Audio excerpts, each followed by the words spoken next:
1장 6절입니다.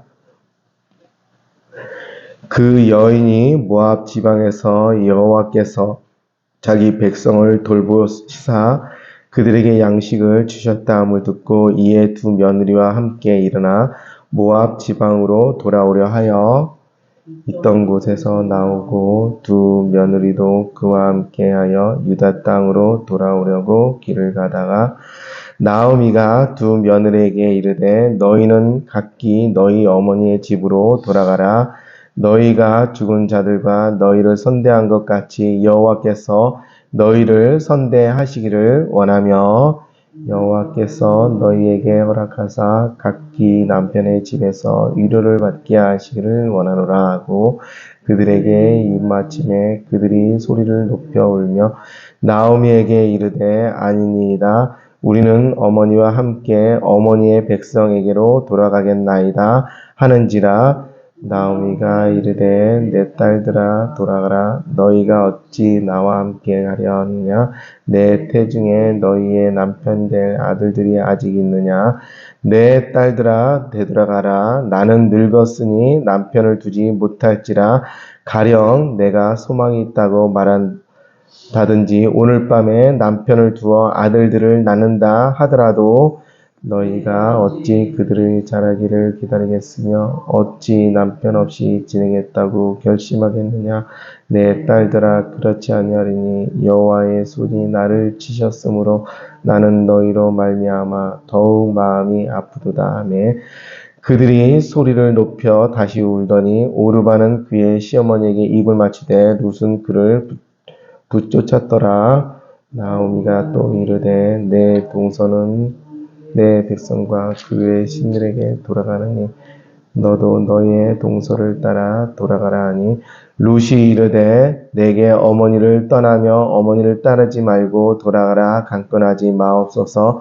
어머니께서 가시는 곳에 나도 가고 어머니께서 머무시는 곳에서 나도 머물겠나이다. 어머니의 백성이 나의 백성이 되고 어머니의 하나님이 나의 하나님이 되시리니 어머니께서 죽으시는 곳에서 나도 죽어 거기에 묻힐 것이라. 만일 내가 죽는 일 외에 어머니를 떠나면 어머니께서 내게 벌을 내리시기를 원하나이다 하는지라. 함께 읽습니다. 나오미가 룻이 자기와 함께 가기로 굳게 결심함을 보고 그에게 말하기를 그치니라. 아멘. 신실하시고 좋으신 아버지 하나님 은혜와 사랑 감사드립니다. 오늘도 주께서 우리 방국에 속한 모든 권속들 주께서 품어주시고 주의 날개 속에서 보호받는 귀한 날이 되게 하시고 하나님 아버지께서 다시 한번 또 축복의 길로 통로로 삼아주시는 귀한 축복의 날이 될 수 있도록 오늘을 주께서 사용하셔서 이 시간 주께서 친히 말씀하시길 원합니다. 주께서 친히 말씀하시고 듣는 우리가 깨닫게 하시고 또한 주의 말씀을 쫓아서 우리가 잘 선택하는 귀한 날이 될 수 있도록 주님 인도하소서. 영광과 존귀를 주님께 올려드리며 예수님의 이름으로 기도드렸습니다. 아멘. 룻기서는 사실은 4장까지 있습니다. 4장까지 있고 등장인물이 굉장히 단순합니다. 단순하고서 사실은 이 룻기는 굉장히 절망에서 시작되어지지만은 하나님께서 모든 과정을 축복의 일로 이렇게 인도하시는 그런 놀라운 길이 여기에 붙어 있습니다. 근데 오늘의 두 번째 제목은 저는 초이스, 선택이라고 제가 말씀을 함께 나눠보기로 하겠습니다. 1장 1절부터 5절까지 그 등장한 인물들은 다 죽습니다. 즉 나오미의 가족, 남편 엘레멜렉이 죽고 또한 그의 두 아들 말론과 기론이 있는데 엘레멜렉이 먼저 죽고 그 다음에 말론과 기론이 결혼을 해서 역시 자손을 하나도 두지 못하고 다 죽고 남은 것은 나오미와 이방 며느리인 3명만 이렇게 남습니다. 사실 지금도 우리가 여자로서 경제생활 하기는 지금은 참 시대가 좋아서 그래도 많은 직업이 있어서 여자분들이 잘 직장을 이렇게 직장생활 할 수 있겠지만은 우리나라로 치면은 조선 시대도 그랬지만은 지금은 또 이 룻의 시대는 3000년 전인데 이 당시에 여자가 또한 과부들이 산다는 것은 거의 죽음인 거죠. 죽음. 어떠한 직업이라는 것도 있지도 않았고 하나님께서 그 당시에 그래서 고아와 과부를 돌아보라 하면서 이스라엘 백성들에게 끊임없이 말했던 것이 이 시대에 말씀이기도 합니다. 근데 6절 보니까 그 여인이 모압 집에서 여호와께서 자기 백성을 돌아보사 양식을 주셨다함을 듣고 두 며느리와 함께 일어나 모압 지방에서 돌아오려 하여 있던 곳에서 나오고 막 돌아오던 길을 가던 중이었습니다. 가던 중이었는데 나오미가 이제 이 선택하는 데 있어서 한번 생각을 해본 거죠. 자신도 이방 땅 모압에 가서 과부가 되어 보는데 자기 아들들이 살아있는 것도 아니고 이 두 며느리 과부를 데리고서 베들레헴에 가자니 이방인들이 또한 베들레헴 유대 지방에 들어가서 산다는 것이 얼마나 혹독하고 힘든 것을 알기 때문에 그들에게 너희들은 아직 젊으니까 모압에서 다시 너희 어머니의 집에 와서 여기서 결혼을 해서 다시 자손을 낳고 살아 하면서 끊임없이 8절 며느리에게 이르되 너희는 각기 너희 어머니의 집으로 돌아가라. 너희 죽은 자들과 나를 선대한 것 같이 여호와께서 너희를 선대하시길 원하노라 하면서 그들과 다시 이들이 다시 너희 집으로 돌아가라 이렇게 권면하고 있는 것이죠. 나오미가 어떻게 보면은 인간적인 면에서 보면은 이렇게 권면하는 것이 맞겠죠. 그래서 이들이 울면서 다시 한번 이렇게 할 때 그 당시에 이스라엘 백성들이 출애굽한 이후로 수혼법이라는 것이 있습니다. 수혼법이 있는 것은 결혼을 했을 때 그 큰 형이 먼저 죽어서 자손을 잇지 못하면 밑에 동생의 남편이 그 첫째 형수한테 들어가서 아기를 낳아줘서 대를 잇게 해주는 거예요. 대를 잇게 하는 거예요. 이게 수혼법이라고 이스라엘에 있는 그런 법인데 이렇게 해준 이유는 사실은 자손이 족보가 끊어지지 않도록 우리나라도 족보에 대해서 굉장히 우리가 그 혈통을 굉장히 중요시 여기는 그런 대한민국이기도 하지만은 이스라엘도 마찬가지예요. 그 12지파에 이르러서 그 족보에 대해서는 얼마나 엄격하고 장자에 대해서도 굉장히 엄격하고 굉장히 우리나라랑 비슷한 그런 율법을 쫓던 그런 사람들인데 그래서 그 장자의 그 자손이 끊어지지 않도록 이렇게 하고 그 기업 그리고 유산들이 장자를 통해서 잘 이어 내려가도록 하는 것이 그 당시에 수혼법이 있습니다.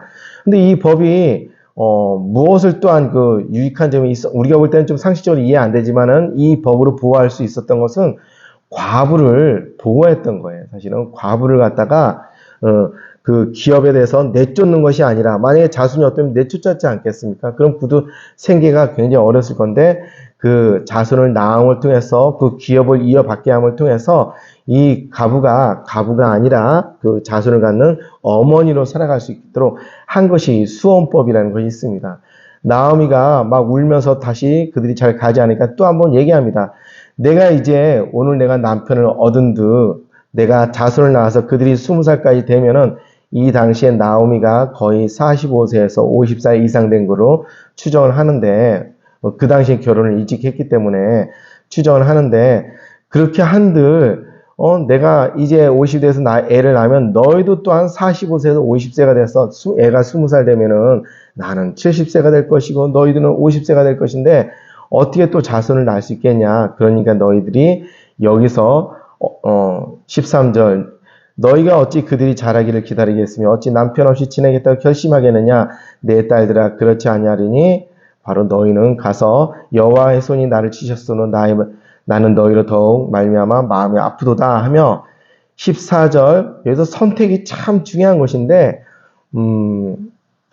나오미가 물론 인간적인 면에서 며느리를 사랑하는 마음에서 이렇게 선택한 것은 잘했겠지만은 하나님 말씀에 이해한 방법은 아니라는 것이죠. 아는 것이죠. 14절 그들이 소리 높여 울며 다시 울더니 오르바는 둘째 며느리입니다. 오르바는 그의 시어머니에게 입을 맞추면서 그 길을 갔고 룻은 그를 쫓았더라.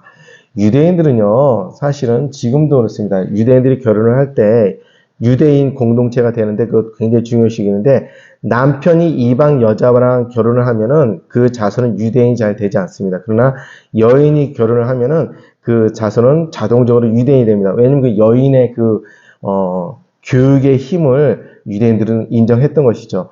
오늘날에도 엄격한 유대인 집안은 제가 불과 10년 이내 그 사례입니다. 오늘날 엄격한 유대인 집안이 한 여자가 있는데 그 여자가 직장에서 남자를 서로 만나서 사랑을 하게 된 겁니다. 남자는 독실한 기독교인이었습니다. 서로 둘이 결혼을 하는데 남편의 집안에서는 뭐 괜찮은데 여자의 그 유대인 그 집안에서는 굉장히 이를 반대를 한 거예요. 근데 너무나 사랑스러우니까 이 딸이 부모님의 말을 믿지 않고 그냥 같이 결혼을 강행을 한 거예요. 신부의 집에서는 끝까지 반대를 하고 그 결혼에 참석하지 않기로 했습니다. 그리고 신부가 드디어 그래도 결혼을 하니까 그 신부의 부모는 가지를 않고 그 날을 우리는 딸이 죽었다 해서 장례식을 날을 잡고 장례식을 집행해 버린 거예요. 그 정도로 요즘에는 엄격한 유대인들은 이방인들과 결혼하는 것을 굉장히 고민을 하고 지금도 굉장히 반대를 합니다. 근데 3000년 전에도 그 당시에는 얼마나 이것이 더 강했던 그런 시대인데 이방인들과 결혼을 하고 또 이방인들로 하여금 그 두려움이 있었기 때문에 베들레헴에 들어온 것을 이렇게 반대를 했다는 것이죠. 그래서 오르반은 그의 길을 가서 이방인 모압 사람들과 결혼해서 블레셋 장성한 사람과 그 장대한 거인족과 결혼을 합니다. 결국은 어떻게 되냐면은요, 주석에 의하면은 룻은 다윗의 증조 할머니가 되지 않습니까? 이 계보를 쫓아가서 보아스의 그 씨를 통해서 그가 그 증조부가 이렇게 되어집니다. 되어져서 다윗의 증조부가 되어지고 오르반은 그 길로 가서 거인족과 결혼을 해갖고 골리앗의 증조부가 역시 증조 할머니가 이렇게 되는 겁니다. 그러니까 같이 결혼을 해서 선택의 길을 쫓아서 이방인의 길을 거는 사람은 다윗과 골리앗. 가장 우리가 싸움이 났을 때 다윗과 골리앗을 얘기하지 않습니까? 믿음의 사람은 다윗, 이방인의 최고 거인, 강하지만은 결국 무너지는 것이 골리앗 아닙니까? 다윗과 골리앗의 증조 할머니가 되는 이렇게 선택의 기로에 이렇게 있는 것을 볼 수가 있습니다. 하나님께서 우리가 늘 선택을 할 때 가장 중요한 것은 바로 무엇이냐면 신약에 대해서 있습니다. 룻은 하나님께 주신 그 이방인임에도 불구하고 어머니 나오미의 나는 한번 내가 이스라엘 족속의 며느리가 됐기 때문에 끝까지 가겠습니다. 그래서 16절, 17절 우리 함께 읽어보도록 하겠습니다. 16절, 17절 룻이 이르되 시작. 룻이 이르되 내게 어머니를 떠나며 어머니를 따르지 말고 돌아가라. 강권하지 마소서. 어머니께서 가시는 곳에 나도 가고 어머니께서 머무시는 곳에 나도 머물겠나이다. 어머니의 백성이 나의 백성이 되고 어머니의 하나님이 나의 하나님이 되시리니 어머니께서 죽으시는 곳에서 나도 죽어 거기 묻힐 것이라. 만일 내가 죽는 일 외에 어머니를 떠나면 여호와께서 내게 벌을 내리시고 더 내리시기를 원하시나이다 하는지라. 나오미가 룻이 자기와 함께 가기를 굳게 결심함을 보고 그에게 말하기를 그치니라. 이러면서 선택하는 것을 갖다 그는 나오미의 길, 유대의 길을 이렇게 선택하는 것을 봅니다. 우리가 제가 나이를 들어가면서 가장 어려웠던 것은 어렸을 때는 부모님, 어머니한테 늘 물어서 이렇게 모든 것을 이렇게 그 선택할 때 이렇게 늘 이렇게 질문을 던지고 답을 얻었습니다. 자녀분들도 혹시 우리한테 가끔 묻지 않습니까? 부모한테. 왜냐면 가장 내가 선택하면 그 선택에 대해서 판단을 해야 되는데 그것이 굉장히 어렵고 힘든 것을 나이 들어가면서 그걸 알게 되더라고요. 그런데 성경에는 그 선택하는 데 있어서 마태복음 7장 13절에 이런 말씀이 있습니다. 좁은 문으로 들어가라. 멸망으로 인도하는 문은 크고 그 길이 넓어 그리로 들어가는 자가 많고 생명으로 인도하는 문은 좁고 길이 협착하여 찾는 자가 적음이라. 그래서 좁은 문으로 좁은 길로 가라. 이것이 바로 예수님께서 말씀하신 그 제자들에게 주어진 선택의 길이라는 것이죠. 우리가 이 일을 해야 될지 말아야 될지 우리가 그것을 고민하고 있다면 좁은 길의 법칙을 쫓아가라는 것이죠. 우리가 이 일을 할 때 과연 이것이 힘들고 어려운 길인가? 이것이 진짜 해야 될지 말아야 될지 이렇게 여긴다면은 좁은 길을 선택하고 그 길을 걷는 것이죠. 룻도 그렇고, 그의 오르반도 그렇고, 이들이 선택하는 것이 이 땅의 모압에 남아서 이방인들과 젊은 사람들과 결혼해서 그들이 여생을 편하게 살았다면 뭐 성경에 나오지도 않겠죠. 그렇지만 그 선택 방법이 오히려 굉장히 편했을 것입니다.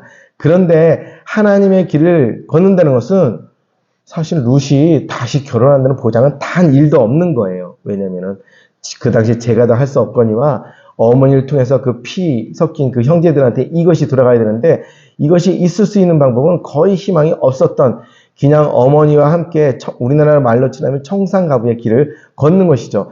근데 이 좁은 길을 갔다가 룻은 아무 생각 없이 그냥 이 길을 선택한 것이죠.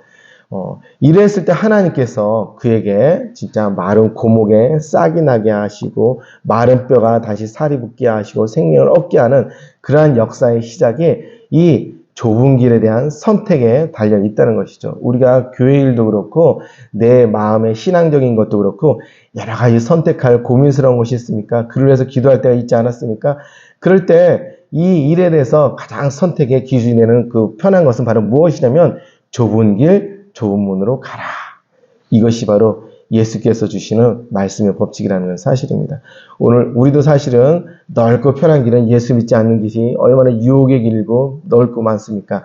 근데 예수 그리스도를 믿는다는 것 자체가 좁은 길이고 불편한 길이고 힘든 길인데 우리가 이 길을 걷고 있지 않습니까? 그런 것처럼 오늘 하루도 우리가 좁은 길 법칙을 쫓아서 어떠한 선택이 있을 때나 하나님께 늘 기도의 제목이 있으면 우리가 좁은 길 법칙을 통해서 다시 한번 하나님의 뜻을 올바로 쫓을 수 있는 저와 여러분 되기를 주님의 이름으로 축복합니다.